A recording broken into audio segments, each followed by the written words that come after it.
Bonjour, je m'appelle Sylvain Riéjou, je suis danseur et chorégraphe. J'ai bientôt 44 ans et je viens présenter ma troisième pièce au Théâtre Louis Aragon le 16 novembre.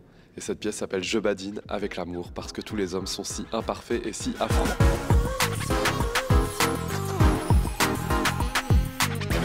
J'ai commencé la danse assez tard, à 21 ans. J'ai d'abord dansé pour d'autres chorégraphes pendant 15 ans et puis je fais mon travail depuis 2017-2018. J'ai fait d'abord 2 solos et ensuite une pièce de groupe qui est justement cette fameuse pièce.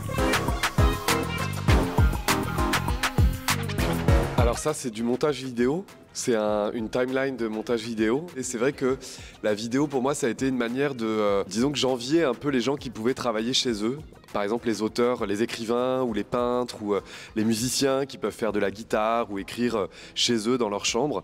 Et nous, les danseurs, danseuses, on est toujours dépendants et dépendantes d'un studio de travail.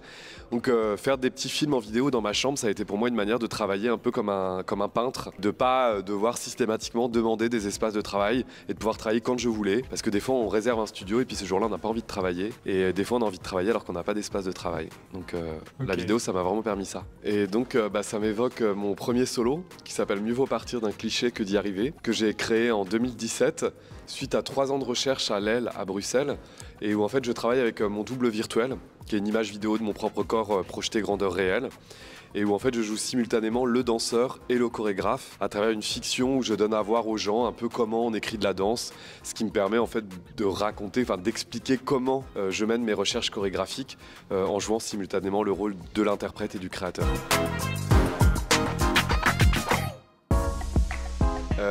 Oui, alors c'est avec La Belle Jeunesse. C'est vrai que j'ai une histoire un peu particulière avec La Belle Jeunesse parce qu'il s'avère que j'étais au lycée avec Laure Amidi. C'est la directrice artistique de La Belle Jeunesse. On était étudiants, on a le même âge, donc on était tous les deux, on a passé notre bac la même année. Et on s'est retrouvés par hasard à 2 occasions. Une fois sur le RER B, en 2007 peut-être. Et puis une fois au théâtre des Bouffes du Nord, c'est là qu'elle a commencé à me parler du projet qu'elle menait avec ses jeunes et elle m'a invité à venir travailler avec ce groupe. C'était une manière assez marrante de réunir le passé et le présent. C'est comme ça que j'ai rencontré l'équipe du Théâtre Louis Aragon. Au fur et à mesure, des liens se sont tissés et puis elles ont découvert mon travail et on s'est rendu compte qu'on avait pas mal de points en commun. Alors ça c'est Je badine avec l'amour, la maquette qu'on a présentée à la belle Seine-Saint-Denis en juillet 2023. Donc on a pu avoir un temps de visibilité à Avignon grâce au Théâtre Louis Aragon. Temps de visibilité qui nous a permis plein de choses parce que déjà ça nous a permis de tester nos matières chorégraphiques et tout le début de la pièce. Et puis ça nous a permis surtout de faire une belle promotion pour que les gens viennent voir ensuite la pièce terminée. Donc ça a été un moment très important dans la création de la pièce. Il va y avoir la présentation de cette pièce qui était déjà finie quand j'ai commencé la résidence ici. Donc c'est vraiment une manière de présenter un peu ce qui s'est passé avant. Là en ce moment on est en résidence de création pour une nouvelle pièce destinée au jeune public qui s'appelle Le Poisson qui vivait dans les arbres. Donc là on est actuellement en résidence dans votre théâtre. Voilà, donc ça c'est une manière de faire de la création pour le plateau.